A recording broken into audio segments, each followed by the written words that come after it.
दोस्तों नमस्कार। आज हम बात कर रहे हैं कुंभ के मेले के रहस्यों की। क्या कुंभ का मेला या कुंभ से जुड़ी अवधारणा भारत तक ही सीमित है?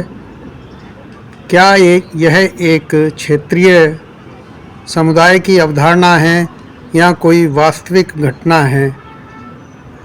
अगर हम ये जानना चाहते हैं कि ऐसी कोई घटना वास्तव में कुछ हुई है जिसका संबंध अमृत से है या किसी खास चीज़ से है और कोई किसी खगोलीय चीज़ से है, तो उसके संकेत हमें दुनिया में अन्यत्र भी मिलने चाहिए।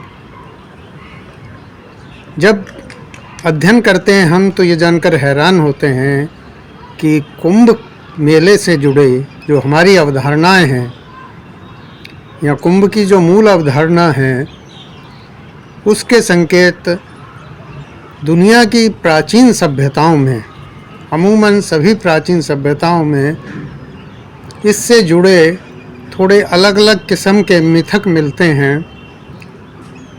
और चूंकि सभी में मिलते हैं तो इन्हें मिथक कहना बेमानी होगा।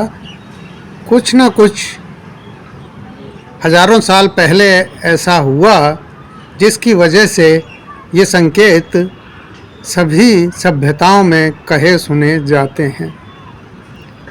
कुंभ का संबंध 12 वर्ष से है, तो 12 साल से है।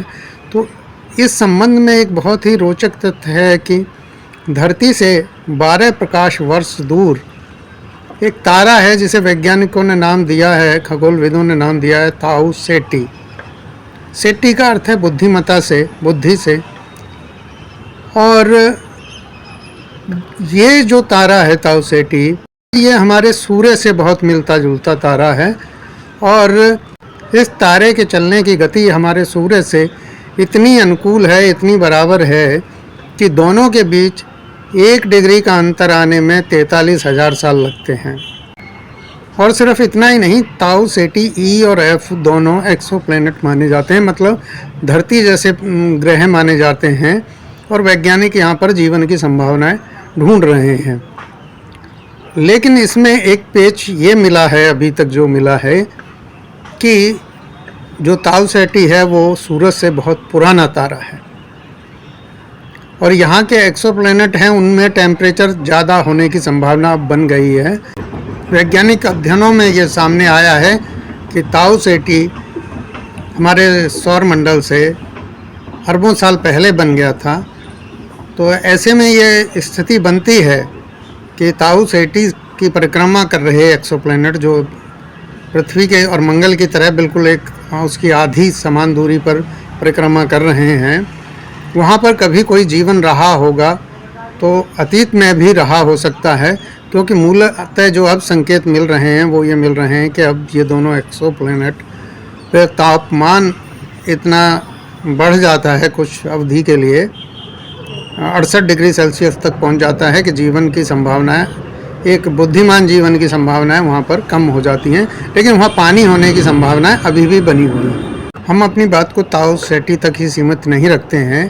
ताऊ सेटी जिस तारामंडल में है उसे सेटस या सीटस कहा जाता है। सीटस को लेकर लैटिन में, चीन में और यहूदियों में, पारसियों में बहुत सी कहानियाँ हैं और भारत में भी हैं। ये एक बहुत ही रोचक बात है कि सीटस को लेकर बहुत कुछ कॉमन है सारी प्राचीन सभ्यताओं में। सीटस को कहीं एक समुद्री जीव माना गया है, कहीं उसे व्हेल मछली कहा जा रहा है, कहीं उसे समुद्री सांप कहा जा रहा है, कहीं सर्पनी मछली कहा जा रहा है और भारत में उसे मकर कहा जा रहा है। सीटस तारामंडल जिसमें ताऊ सेटी है, वो सीटस तारामंडल सूर्य के कांति वृत्त से बाहर है। सूर्य के कांति वृत्त से बाहर होने की वजह से सीटस को जो 12 मूल राशियां हैं, 12 मूल तारामंडल हैं, उनसे खगोलविद टैलोमी सहित सभी प्राचीन खगोलविद उसे बाहर रखते हैं। लेकिन आश्चर्य की बात है कि सीटस, जिसे हम मकर के रूप में देखते हैं, मकर राशि के रूप में, सिर्फ भारतीय हैं जो उसे मूल 12 में गिनते हैं। वैसे सीटस की जो स्थिति है वो मानी जाती है कि वो जब मीन, जिस राशि को हम बोलते हैं मीन, वो मीन राशि से भी 1/4 डिग्री अंतर पर पड़ता है, कांति वृत्त के बाहर। और सबसे आश्चर्य की बात है कि सीटस के नीचे जो 3 राशियां हैं वो तीनों जलीय राशियां हैं, जिनमें हम मकर को रखते हैं और कुंभ को रखते हैं और मीन को रखते हैं। और मकर के पूरब में उदय होते ही, सूर्य के साथ पूरब में उदय होते ही हम मकर संक्रांति मनाते हैं। यहाँ कुंभ का मेला भी उसी से शुरुआत होती है, हर 12 साल के बाद एक जगह पर। तो सीटस को मकर के रूप में सिर्फ हमारे यहाँ स्थान मिलता है। लेकिन इस पर चर्चा करने से पहले मैं कुछ और बातें बता देता हूँ कि चीन में भी सभी 12 राशियों को जानवरों के रूप में बताया गया है। तो हमारे यहाँ प्रयाग में कुंभ लगने का हर 12 साल बाद वही वर्ष है जो चीन में सर्प का वर्ष होता है। तो वहाँ सर्प को भी जल से जोड़ा गया है। लैटिन में सीटस को समुद्री राक्षस कहा गया है। ग्रीक में सेटस को समुद्री सर्पणी कहा गया है।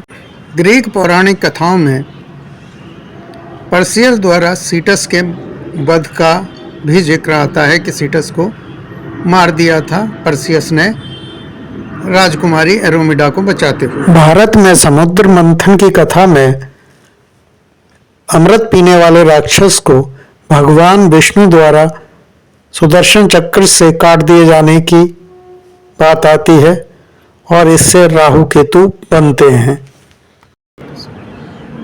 हिब्रू में सेटस को टैनिन कहा गया है और हिब्रू बाइबल में भी ग्रीक जैसी ही कहानी है। वहाँ यहोवा द्वारा टैनिन को मारा गया बताया जाता है। कला इतिहासकार जॉन बोर्डमैन कहते हैं कि भारत में सीटस को मकर के रूप में दर्शाया जाता है। तो हमारा जो कुंभ का मेला है वो भी तभी आता है जब पूरब में राशि चक्र घूमकर मकर का उदय होना शुरू होता है और कुंभ स्नान भी सुबह तड़के से पहले पहर से शुरू होता है। तो इस तरह कुंभ का जुड़ाव सीटस से बनता है, जबकि बाकी सभ्यताओं में सीटस को लेकर और अलग अलग तरह की कहानियां हैं। सीटस के साथ पृथ्वीवासियों का कोई ना कोई जुड़ाव तो है। इस तरह सीटस से कुंभ का कोई ना कोई जुड़ाव तो ज़रूर है। पूरी दुनिया में सीटस का जुड़ाव बनता है। सीटस से क्या कोई पराग्रही आज से हजारों साल पहले आए थे?